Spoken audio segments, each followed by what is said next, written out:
The Business Owners Podcast is brought to you by Business and Enover Group with your hosts, Linda Reid Enover and Clive Enover. In each episode, we talk to other business owners about their experiences, challenges, and successes. We'll also share tips and advice on how to grow your business and achieve your goals. If you're a business owner or you're thinking about starting a business, then the Business Owners Podcast is for you. Hi everyone, I'm Linda Reid Enover and welcome back to the Business Owners Podcast along with Clive Enover. Clive, would you like to say hi to everyone? Hello all. I am your host and we bring to you amazing stories from business owners just like yourself and also industry experts along the way. And today we're being joined by Kaitlyn Cook. Kaitlyn is an industry expert when it comes to growth. She was Australia's number 2 entrepreneur at just 26. She's now in the UK and we are looking forward to having an amazing conversation with Kaitlyn today. So jump on in and let's get started and let's hear a little bit about Kaitlyn's journey. Kaitlyn, would you like to say hi to our group and hi to our community and tell us just a little bit about you and what got you to where you are so far? Hello, everyone. It's lovely to be here. My story actually goes way back when I was 6 and I decided that I loved Monopoly. I played Monopoly and I was like, this is the coolest game in the world. I was always the banker and I was like, I want to work in a bank. That's the thing. That was my dream job. And at 18, I worked at the bank and it was the best thing I ever did. And then when I turned 26, I had a quarter life crisis and I decided I no longer wanted to work in the bank. I wanted to change my life completely because I was miserable. So I took a career break and I moved to the other side of the world because why not change everything if you've got nothing? So I sold my house, sold my shares, moved over to the UK, and I met my now fiance. And then I built my own business after learning everything for so many years on, how to build a business from the strategy side. But then I really understood on my own journey, the mindset, the internals, the, becoming someone new, being able to grow a business. And I learned all that. And so I coach people worldwide on how to do that now. And it's an incredible journey of growth and consistency. Love the words growth and consistency because Clive talks very much about growth and I talk about consistently showing up. So it's a great conversation. So Kaitlyn, you were number 2 business specialist here in Australia and a quarter life crisis. I feel you. I feel like I've gone through that journey many times and I'm sure, Clive, you can agree inside this space that there has been many iterations you've had along the way in this journey. Change or 3 along the way and learning. I'm intrigued that Kaitlyn discovered that strategy is strategy and you need other things. Why isn't strategy enough to build a business? Because strategy doesn't go into the moments and the steps in between the strategy. So when I was working in the bank and I was number 2 specialist, and I was number 2 specialist because of the people's results that I worked with, because I really kept in touch with where they are, where they were going. But every time I gave somebody a really simple strategy of, if you wanted to market your business, you did this. If you wanted to grow, you did this. But 9 out of 10 times they actually didn't follow the strategy. And that question bugged me for years. I was like, why not? Why do they not follow the strategy that's going to yield the success they're after? And then I started my own business and I was like, oh, it's because the strategy is a piece of paper, which is such a simple method to follow. Yet in between each step, there's the fear. There's the limiting beliefs.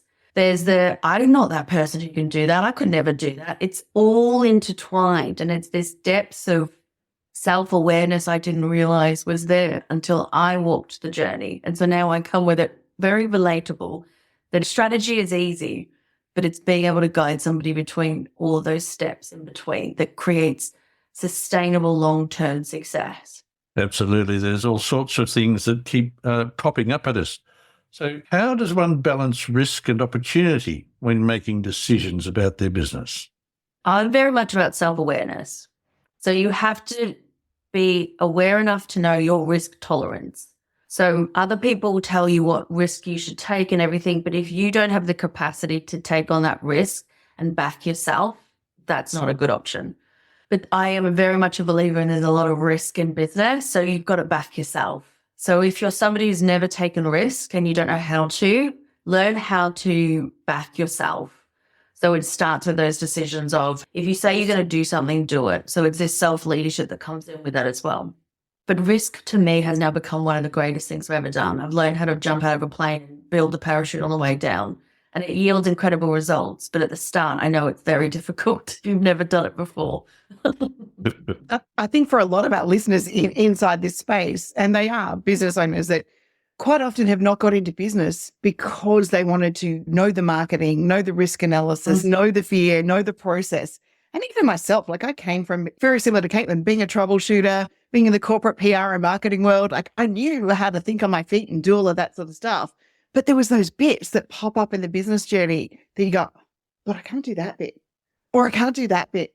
And even I'm just off the top of my head right now about to submit a speaker application for a topic that I know I can speak on, but I'm like, oh, does this audience really want me? And how many years am I into this, Clive, now? Yeah. Business turned 11, and we started in entrepreneurship and that sort of stuff back in 2001. It's ridiculous to think that it still pops into that world.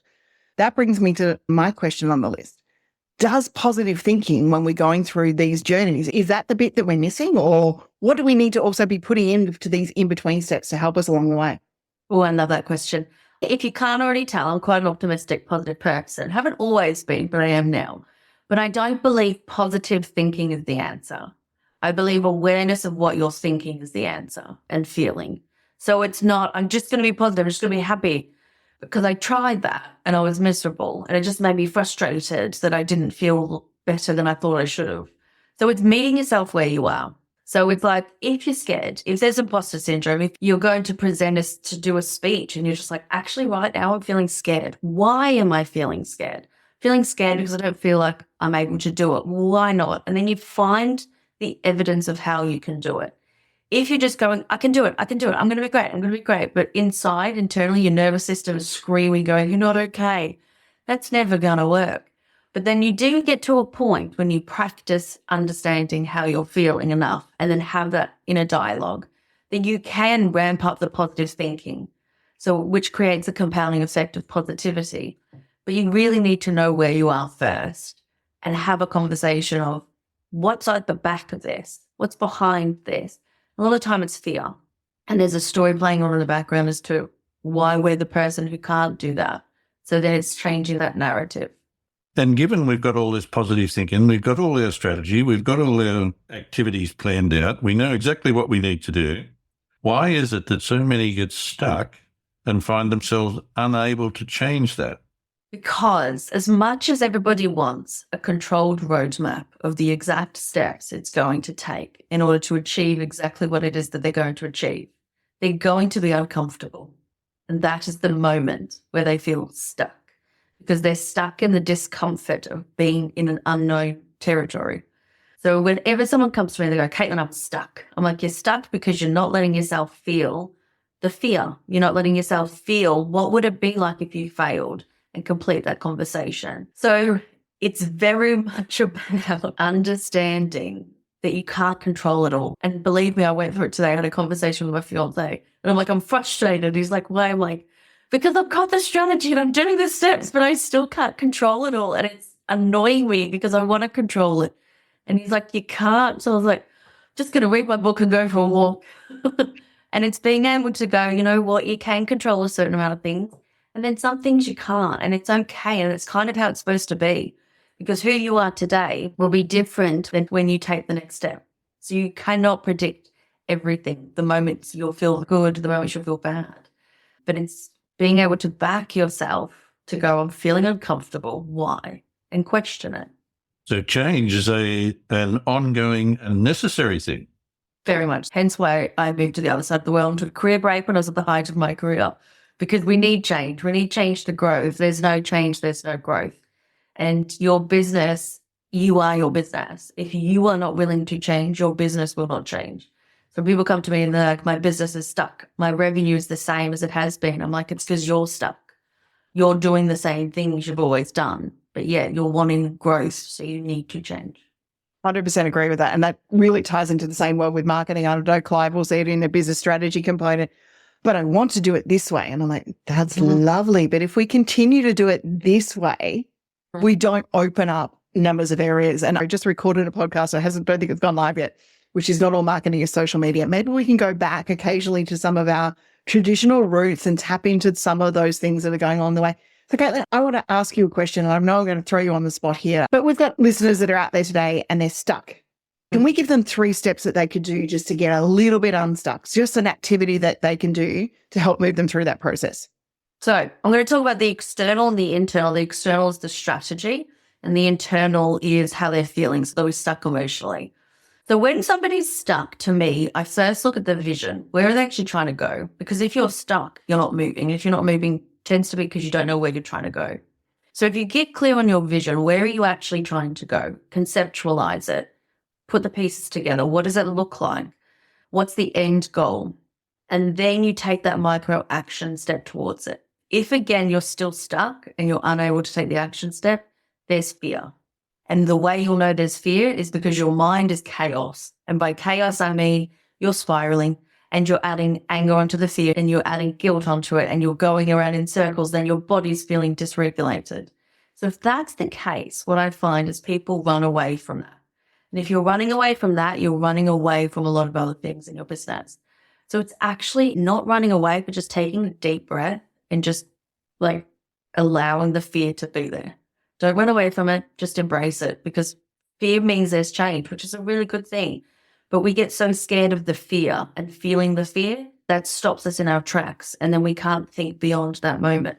Soon as you are able to embrace that fear by just putting awareness on it, so taking 3 deep breaths and just going, cool, where's the fear in my body? And just opening it up, that allows your body to process it. And it takes 90 seconds to process an emotion. That's it. So if you're giving yourself 90 seconds to process an emotion, your mind will start to calm down, your body will calm down, and then you can take the micro action step towards the goal you're wanting to get to. So in terms of the tangibility, write exactly what it is you're trying to get to. What is your goal? Where are you trying to go? And then give yourself 3 deep breaths and just focus in on the fear, regulate your body back, and then take an action step, because action helps dissipate the fear in your body because it gives you the confidence that you can take action despite the fear. I love it. It's a great way to be able to do it. I think that's a really good thing that we don't actually allow ourselves to feel the fear within that comes before change. And as you said, it's 90 seconds to regulate and feel that emotion. So for mine, particularly my membership community out there, you remember when I tell you just to write things down and dump it all on a piece of paper and then move through the next thing you can move through? That's your processing. So Kaitlyn, I appreciate that because it's going to help my membership community back up quite well inside that zone.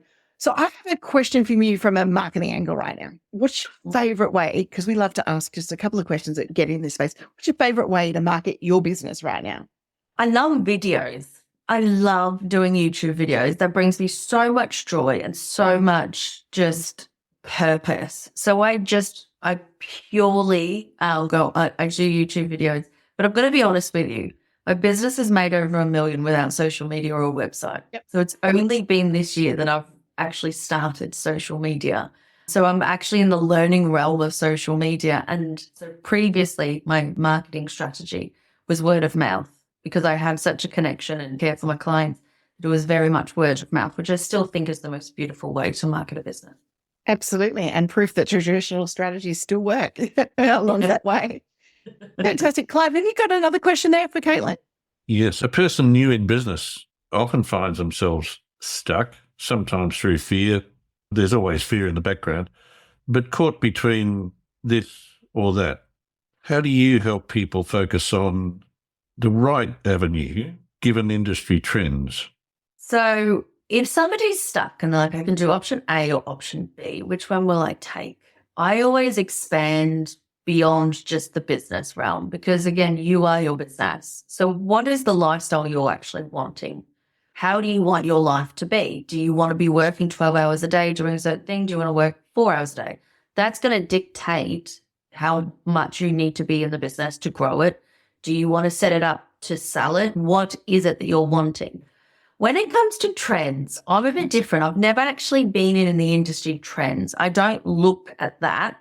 I look at the person's strengths. I look at their own unique strengths within their own personality and what skill set they have. And based off of that, I then will go, these are the best avenues and expansion plans for you, especially if they're just starting. All they need to do is start, and then they will figure it out as they go. So especially if you're just starting, to any listeners out there, collaborate with other people. Because before you go full in on your business, before you invest a lot of money into it and then go, actually, I don't want that, you collaborate with other people, which allows you to understand what you like, what you don't like. Because a lot of times we get excited because there's shiny object syndrome. And we're like, I should do it this way. Like for me, when I started, I was like, I'm going to write a blog and it's going to be a travel article. I didn't like writing blogs. I didn't like being on social media. So within 2 weeks, it failed. But I was like, okay, cool, I tried it. That's fine. But you just need to try when you're in business, and trying with somebody else, collaborating with somebody else, gives you that strength to keep going and the accountability to keep moving forward. Really good idea. And essentially, I take from that what you like to focus on is what's the goal somebody wants to achieve? Where are you now? What's the best path between? Because the best path isn't always the quickest path. That's also the thing. Yeah, so true. people need to understand, because a lot of people come to me and they go, I want to make $1 million in a year. And I'm like, okay, why? Normally if somebody wants to grow that quick, it's because they don't like where they are. So it's very much asking those particular questions. But every road will lead to different learnings, to different fear. No road will ever have no fear. You won't ever not learn something, but it's what's your big why? I read Simon Sinek's It Starts With Why, and my entire business model shifted from that book. Because if you don't have a big enough why when you're starting a business, it's just going to be all fluff, especially if you're following a trend. People are like, I need to have this because this is what they're doing. There's no depth to it. It's just surface. Meaning when it dips, ebbs and flows, they will do the same with it. But really understanding what is why with this particular business. So for me, when I started, it was being able to stay with my partner, and now it's being a mother and having a lifestyle for them. They drive the growth of my business. And as Friedrich Nietzsche said, anyone who has a why can withstand any how. Because a lot of the time, the how does not look how you think it's going to look. Yeah, so true. Okay, Kaitlyn, there's a couple of other questions that we always ask our guests. Are you a tea or coffee drinker? Oh my Or God, both? coffee. Coffee's my love. Beautiful, fantastic. Morning person or night owl? Morning person. Fantastic. And if you had to travel anywhere tomorrow at the drop of a hat, where would you go? Australia. Come home to us. I'd come home. And what's the most important thing about Australia? My family is there. And meat pies. I really miss meat pies. The pork pie in the UK does not cover it. No, God, no. No, it's not the same. They have mince pies, which I thought was the same in Australia. It's not. It's not. Oh, Yeah. But anyway. very disappointing. Yes, very. Kaitlyn, is there one final tip that you would like to leave our listeners with today that will help them move forward and gain momentum? Yes. You are your business. So you can create and you can grow any business you want, but it starts with you. So you need to be willing to grow. So if you're scared and you're stuck, go and do something challenging. When I was scared and stuck, I did CrossFit and it scared me and it still does, but I moved more in my business than I had in a very long time. And you can do this. You can achieve what you want. Just keep walking the path. You got this. You can do this. Clive, I think you would agree with this with Kaitlyn. There are things outside of business, and I think lots of our listeners think they need to be living and breathing their business all of that time. Because I know that this is an area you love to chat on as well, have you got one final tip for our listeners today about being unstuck and moving forward in business? Yes, and it in fact goes back to what Kaitlyn was saying earlier. The first thing we want to know is where are you going? Then we want to know why you're going there. And then we want to find out where the hell are you now? Then you find out the path between, and goodness, it's not as far as I thought. Will you still run into obstacles? There's only one time we stop running into obstacles, and that's when you're not alive. So there will always be obstacles. Why? Because obstacles are what allow us to learn. And what's the frightening thing about change? It's different. Get used to it. And I chose an industry that changes constantly. You really have. So the world of marketing is fun. One thing I would like to leave everyone on today is the tip and the keynote that Kaitlyn was talking about, trends. We can follow, and especially if you're looking at marketing and you're looking at social media marketing, there is always trends and there is buzzwords out there. And I saw the most beautiful Facebook post the other day that spoke that social media has taken us to an area where 20 likes or 20 compliments or 20 comments is now a bad thing. It is not a bad thing. If they are the right people in your audience, if they are the people that you want to engage with, those 20 people are a lot better than 2,000 or 200,000 that you have to cut through noise who were never interested in engaging with you in the past. So be you. Do what you need to do within your business and get unstuck. And I thank you, Kaitlyn, for joining us. Can you tell our people where they can find you, how they can connect with you? Yeah, certainly. So you can find me on YouTube at Grow with Kaitlyn with a K. And also my Instagram is kaitlyncook.co and my LinkedIn is Kaitlyn Cook. Fantastic. We will include all of those links with the podcast. Clyde, have you got anything finally you would like to say to our members and community? Yes, all of the listeners, please find yourself somebody like Kaitlyn, a business strategist. Get the clear ideas on how to go about achieving what it is that you want and stop the procrastination. Because if we move forward, surprisingly enough, the universe will actually get down and help us. So move forward, get somebody to help, show you that change is a wonderful thing as long as you're in charge of it, and move forward. Okay, guys. So with that, let's take a micro action at the end of this podcast. You could even like and subscribe and follow so you make sure that you actually get more notifications about the podcast, or just take a movement to get yourself unstuck along the way. Until next time, thank you for listening, and we'll be back with future episodes of the Business Owners Podcast. We look forward to sharing stories, and if you wish to apply to be on the Business Owners Podcast, head over to our page on the Business website, and you'll be able to connect and do so. Thanks for listening to the Business Owners Podcast. We encourage you to connect with us on social media and join our community of business owners at businessbusinessbusiness.com.au.